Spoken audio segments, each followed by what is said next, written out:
Hi there, dear guys and girls. Welcome back and thank you again for tuning in. I'm Petra. I'm a life coach and an advocate for survivors of narcissistic and emotional abuse. I'd just like to take this opportunity to say thank you to all the new subscribers. I haven't been online for quite a while due to circumstances, and it's just wonderful to see how the channel has grown since then. And I just want to say thank you for sharing, for sending me the emails, for writing your comments down below, sharing your personal stories, and for sharing the videos as well. Today I wanted to speak about empathy, and specifically malignant empathy. You know, when we have been discarded by the narcissist, or when we have had the courage to give the narcissist a boot, just boot them right out the door, we tend to have a continuous inner war with ourselves. I'm talking about the targets of narcissistic abuse. We have this inner war within ourselves where we think, maybe I should go back to the narcissist. Maybe I should help them some more, love them some more, understand them some more. We feel a lot of guilt, a lot of shame, especially when we ourselves have stopped the relationship, broken the relationship off. And because we feel so much anguish and so much pain, the easiest thing for us to do, the most comfortable thing for us to do, is to go back to the abuser. But thank goodness that most of us have the introspection and the responsibility to know that that is not the right thing to do. So logically, that is what we'd want to do, is to run back to them. But our emotions, our feelings, our inner voice is telling us, no, this is where it stops. This is our boundary. So, you know, just speaking of empathy, empathy is, of course, being able to understand, having the ability to understand the other person's feelings and emotions. But when we do this at the expense of our own happiness and our own peace of mind, that is when the empathy becomes malignant. So to back that up, if you look at the target and the narcissist, we are both coming from the same sort of background. This is not, of course, for all narcissists, but for most of them, we are coming from the same background as the narcissist, where there may have been childhood trauma. We have developed childhood, or we have developed wounds that showed up in our childhood and that we still carry with us into our adult lives. This can be the same for the narcissist, which is not always the case, because in my experience, I went through narcissistic and emotional abuse for about 13 years in total. And some of them are just mean. They are just born mean. I believe that can be true for many toxic people. So it is not always to say that they have come from a traumatized past. But just to get back on topic, sorry, I digress there. So we are both showing up in the relationship, the narcissist and the target, with childhood wounds. And the only difference there is that the narcissist goes about to soothe the wound that they have on the inside. They go about trying to destroy the other person.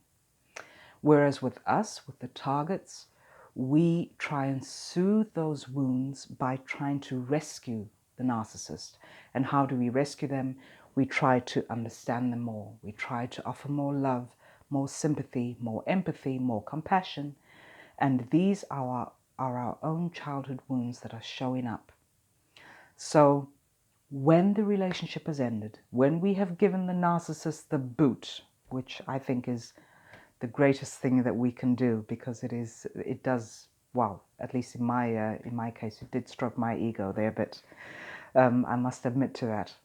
When we have come out of the relationship, we go through that anguish again, because we are missing the fake validation, the fake love, the fake understanding from our abuser. So we start to feel that anguish. Now, the easiest thing to do is to run back. But the most courageous thing to do is to not run back to the abuser in order to soothe those emotional wounds. The most courageous thing to do is to allow that pain to be there and to have the courage, again, to look at those wounds and to clean them out, to heal them.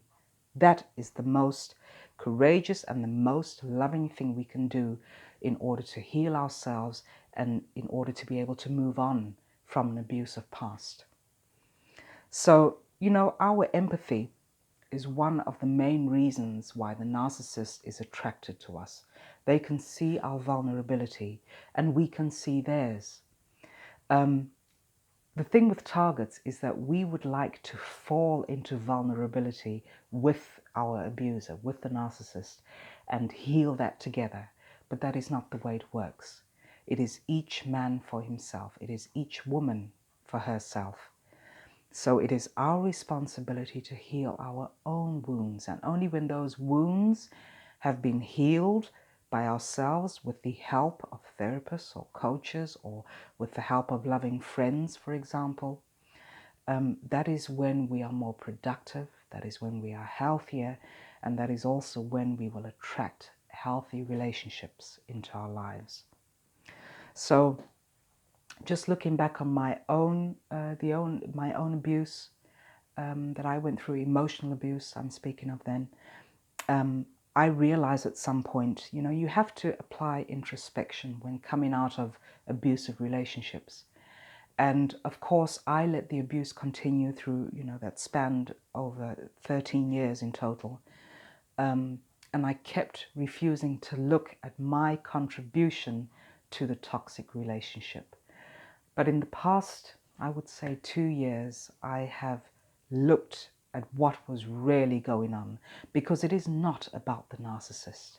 It gets to the point where you cannot put all your hurt and shame back onto the narcissist, not condoning their behavior. What I am saying is that we have to take responsibility for ourselves. We have to look at ourselves and look to see where our childhood wounds are still bleeding.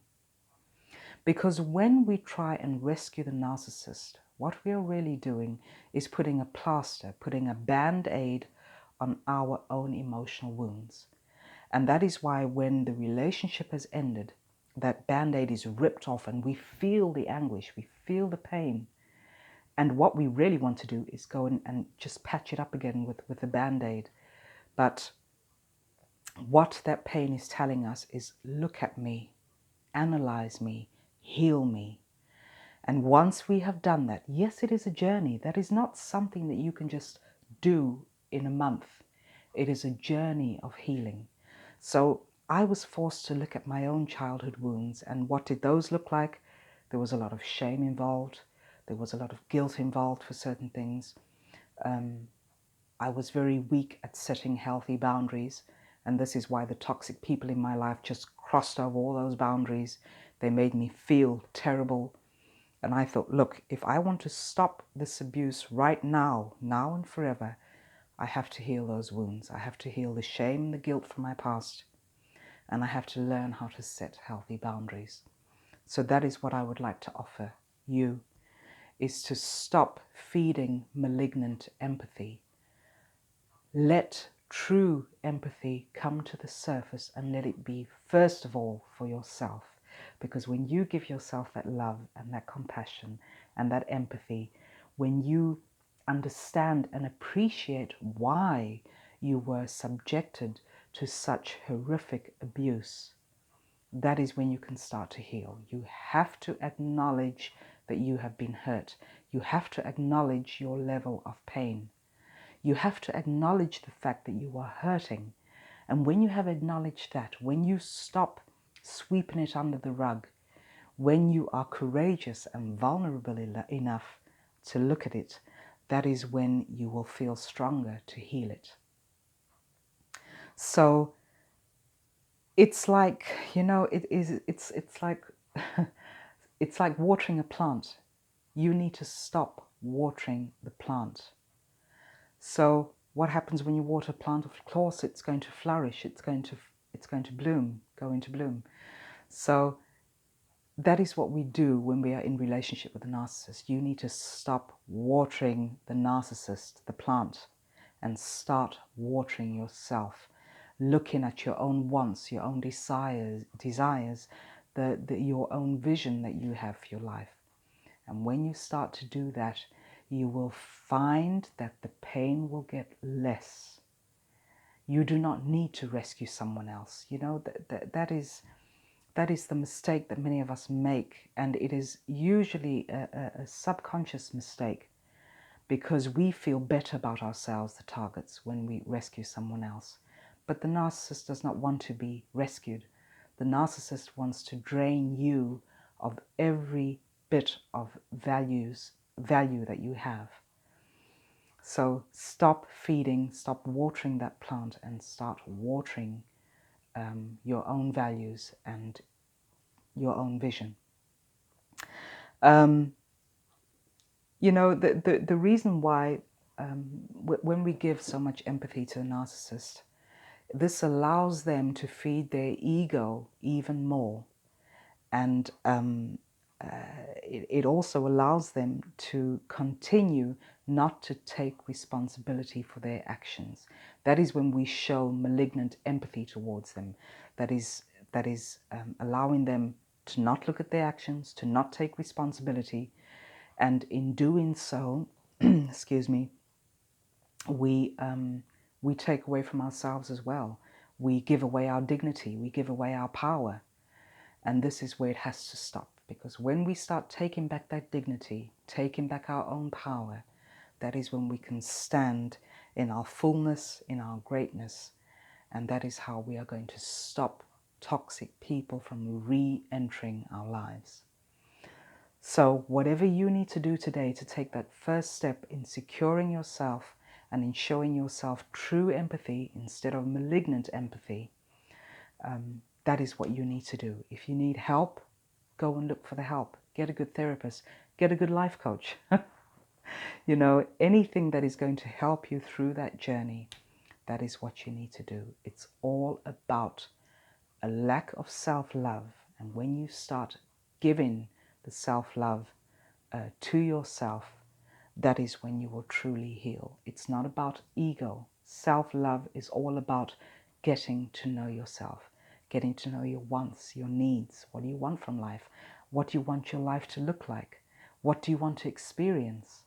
These are all the delicious things that make up our lives, and this is what we need to focus on. Take the focus off the malignant empathy and give yourself true empathy. Redirect your focus, people. Thank you again for tuning in, and looking forward to speaking to you all next time. Have a great weekend. Take care of yourselves. Speak to you all soon. Bye for now.